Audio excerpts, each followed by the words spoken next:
Malam itu, kampung Sukasari tidak seperti biasanya. Angin tenggara bertiup terlalu kencang, membawa aroma tanah basah yang pekat. Meski hujan belum benar-benar turun, di pos ronda, lampu neon berkedip-kedip, menciptakan bayangan yang menari-nari di dinding kayu.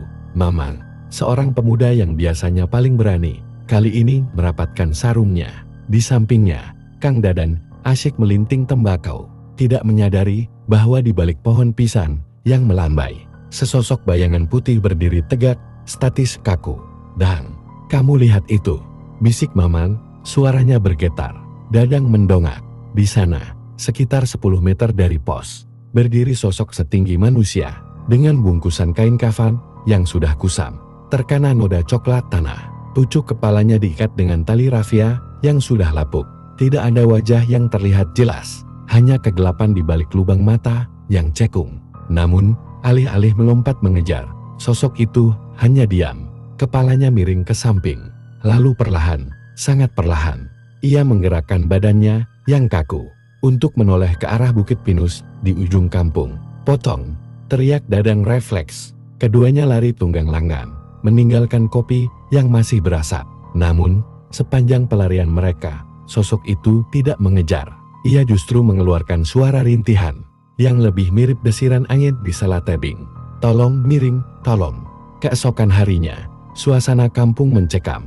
Pak RT, seorang pria paruh baya yang rasional, mencoba menenangkan warga di balai desa. "Mungkin itu cuma halusinasi kalian karena sering nonton film horor," ujar Pak RT. Namun, laporan serupa datang dari Ibu Aminah yang sedang mencuci baju di sungai saat subuh. Ia melihat sosok yang sama berdiri di atas tebing, menunjuk-nunjuk ke arah tanah yang retak. Uniknya, setiap kali sosok itu muncul, ia tidak pernah menakut-nakuti anak kecil. Ia hanya terlihat gelisah, melompat kecil di tempat, lalu menunjuk ke atas bukit. Maman, yang merasa ada yang janggal, mulai mencari tahu. "Pak, kalau itu setan jahat, kenapa dia tidak mencekik atau mengetuk pintu rumah? Dia seolah-olah ingin kita mengikutinya." Malam ketiga, keberanian itu terkumpul. Pak RT, Maman, dan beberapa warga membawa senter besar menuju pemakaman tua di lereng bukit.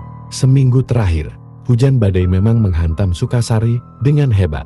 Saat mereka sampai di kompleks pemakaman, bau tanah yang longsor tercium menyengat. Lampu senter Maman menyapu pinggiran tebing yang berbatasan langsung dengan sungai deras di bawahnya. Astaga, Pak RT menutup mulutnya. Satu nisan kayu sudah menggantung di udara. Tanah di bawahnya telah ambrol. Dan di sana, di dalam lubang yang terbuka setengah, terlihat bungkusan kain kafan yang sudah kotor. Jenazah itu miring, tertahan hanya oleh akar pohon Kamboja yang sudah mulai rapuh.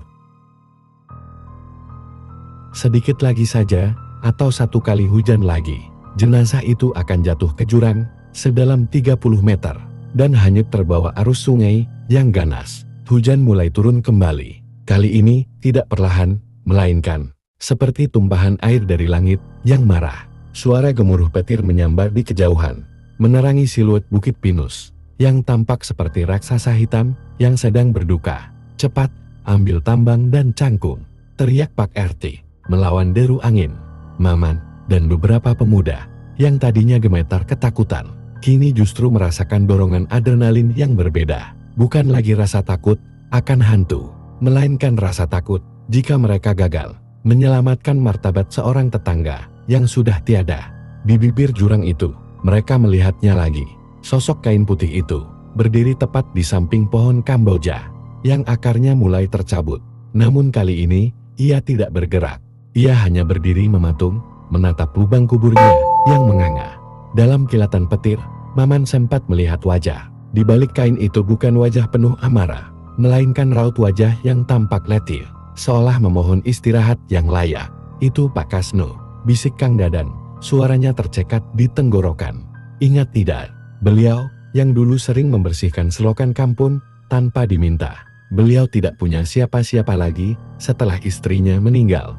Pernyataan itu menyantak kesadaran warga. Selama ini, mereka menganggap penampakan itu sebagai gangguan. Padahal, itu adalah rintihan seorang jiwa yang rumah terakhirnya sedang dihancurkan alam. "Maman, ikat pinggangmu dengan tambang. Kami akan menahanmu dari atas." Perintah Pak RT. Tanah di bawah mereka sangat tidak stabil. Lumpur pekat membuat pijakan menjadi licin, seperti minyak. Maman perlahan turun ke dalam celah tanah yang longsor. Di bawahnya, jurang sedalam 30 meter, menganga dengan sungai yang meluap, mengeluarkan suara menderu layaknya naga lapar. Sikit lagi, Man. Pegang kainnya, teriak warga dari atas. Maman meraih bungkusan kain kafan yang sudah basah kuyup oleh air hujan dan lumpur. Saat tangannya menyentuh jenazah itu, sebuah sensasi dingin yang luar biasa menjalar ke seluruh tubuhnya. Namun, anehnya, ia tidak merasa terancam. Justru, ia merasakan sebuah kehangatan yang kontradiktif, seperti pelukan seorang ayah yang berterima kasih. Tiba-tiba, kerakak, akar Kamboja terakhir yang menahan beban tanah itu patah. Tarik, sekarang. Rong Pak RT. 6 orang pria dewasa menarik tambang itu dengan sisa tenaga mereka. Otot-otot lengan mereka menegang, urat leher menonjol di bawah guyuran hujan. Tepat saat jenazah Pak Kasno terangkat ke atas, seluruh bagian pinggir tebing itu ambrol. Suara dentuman tanah yang jatuh ke sungai terdengar mengerikan, menelan pohon Kamboja dan nisan kayu ke dalam kegelapan. Maman jatuh terduduk di atas tanah yang aman, memeluk jenazah yang terbungkus kafan itu dengan napas tersengal-sengal. Mereka semua terdiam. Di depan mereka, tebing itu kini sudah hilang.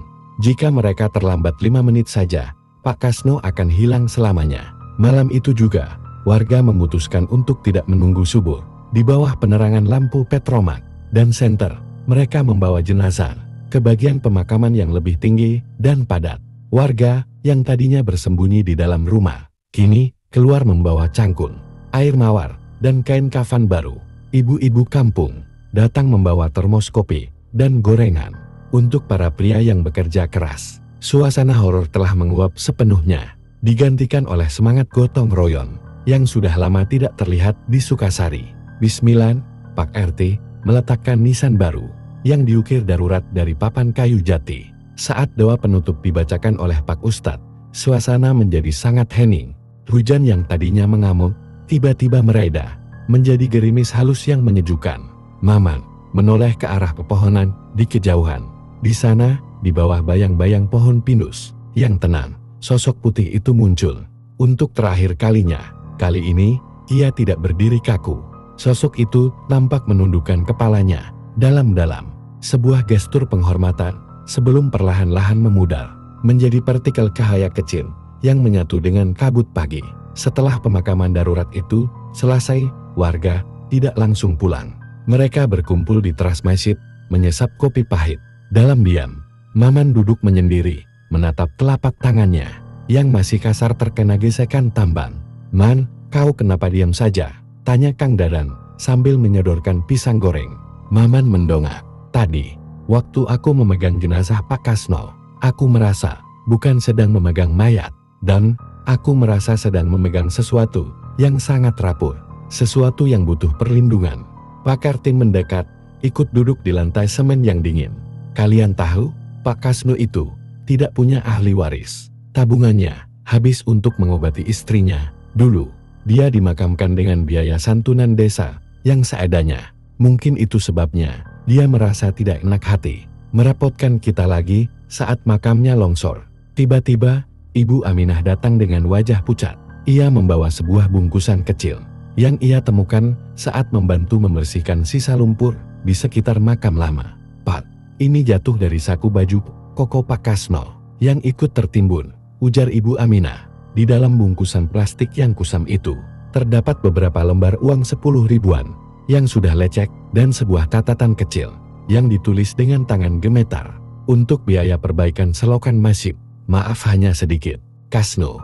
Suasana di teras masjid seketika pecah. Beberapa orang dewasa yang tadinya tegar, kini menundukkan kepala. Pak Kasno, pria yang mereka takuti wujud potongnya selama 3 malam terakhir, ternyata masih memikirkan kepentingan kampung, bahkan di saat-saat terakhir hidupnya. Kejadian itu mengubah kampung Sukasari selamanya. Telur potong yang biasanya menjadi bahan gunjingan horor di warung kopi berubah menjadi legenda tentang kesetiaan dan kepedulian. Maman tidak lagi menjadi pemuda yang hanya suka nongkrong, tak tentu arah. Ia menginisiasi gerakan Sabtu bersih khusus untuk area pemakaman. Ia memastikan tidak ada lagi makam yang terbengkalai, nisan yang patah, atau rumput liar yang menutupi nama-nama mereka yang sudah mendahului. 1 tahun kemudian, di malam Jumat Kliwon, yang biasanya dianggap keramat, Maman sedang sendirian membersihkan nisan Pak Kasno. Angin berhembus lembut, membawa aroma melati yang samar. "Pak, selokan masjid sudah diperbaiki. Uang Bapak kemarin, kami jadikan tambahan untuk beli semennya," bisik Maman, sambil mengusap nisan kayu yang kini sudah diganti dengan batu nisan yang kokoh. Tidak ada penampakan kain putih yang melancat, tidak ada rintihan minta tolong. Yang ada, hanyalah perasaan damai yang menyelimuti seluruh area pemakaman. Namun, saat Maman hendak beranjak pulang, ia melihat sesuatu di atas tanah makam Pak Kasno, sebuah koin Rp500 lama. Terletak di sana, bersih mengkilap, seolah baru saja diletakkan seseorang. Maman tersenyum. Ia tahu, di dimensi yang lain, Pak Kasno sedang tersenyum balik. Cerita tentang pocong penjaga Sukasari terus diceritakan turun-temurun. Bukan untuk menakuti anak-anak, agar tidak keluar malam, tapi untuk mengajarkan bahwa kematian bukanlah akhir dari hubungan manusia. Kain putih itu tidak selalu membawa petaka. Terkadang, ia hanya selembar kain yang ingin dipeluk oleh tanah yang stabil, agar jiwanya bisa terbang dengan tenang menuju cahaya yang abadi. Sukasari kini bukan lagi kampung yang takut pada kegelapan, karena mereka tahu di balik bayangan yang paling menakutkan sekalipun, mungkin ada sebuah permintaan tolong yang tulus yang sedang menunggu untuk didengar.